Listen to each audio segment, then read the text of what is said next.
Generally peaceful as in orderly subuot ang pagbubukas kan school year 2024 to 2025. Basado yan sa assessment kan DepEd Bicol. Alagad may nahiling man ang ahensya pati ina ang pirang eskwelahan na kaipuhan pang matutukan. Kung ano ang mga yan, aramunta live kay Jessica Calinog. Jessica.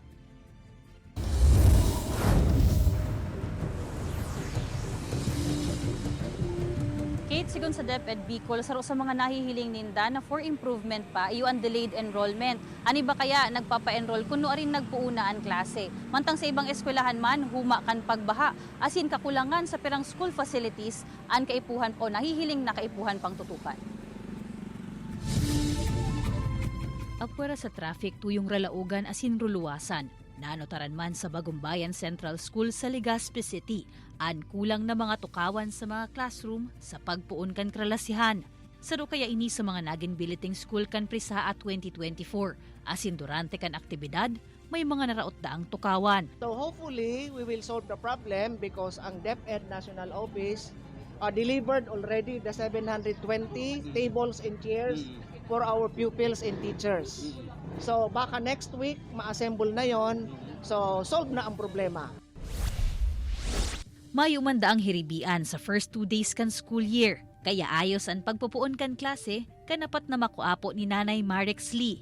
Oxman, pati ang classroom kan mga ini. Tabago po kaya ma'am naglaog ning klase, nagbrigada eskwela po. Kaya okay na po ang laog ng classroom. Kaya malinig po para sa akin, safety po para sa mga akin. Smooth mananggad ang naging dalagan kan pagpuon kan kralasihan sa Mabolo Elementary School, sigon ki Teacher Gemma.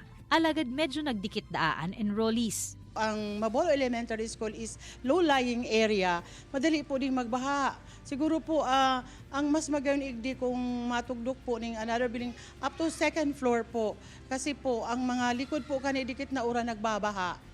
And saro po ni sa mga rason ng mga estudyante naglipat, naghanap sinda ning mga eskwelahan na dai masyadong nagbabaha.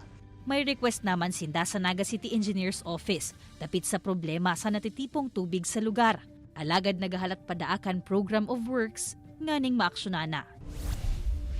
Huma kan dengue, food poisoning asin COVID-19 sa mga eskwelahan. Iyan anday dapat na paglingawan kan mga magurang asin para tukdo sigon sa Camarines Norte Provincial Health Office. Ngunyan nabalik eskwela na, kaya dapat daang mantiniron ang hand washing and sanitation stations. Siring man na syertuhon ang malinig na kapalibutan. Nganing day istaran kan peligrosong mga lamok, asin daiman pagpuunanin helang. 1.7 million, Kate, ang target enrollees kan DepEd Bicol para sa school year na ini. Alagad sa ngunyan nga ni nasa 1.3 million pasanaan officially enrolled.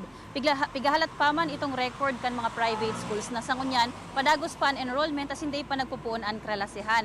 Sa lado man, Kate, kan mga pampublikong eskwelahan, biglalauman kan DepEd Bicol na this week matatapos na ang enrollment o kaya at least until August 15. Kate? Alright, Jos Mabalos, Jessica.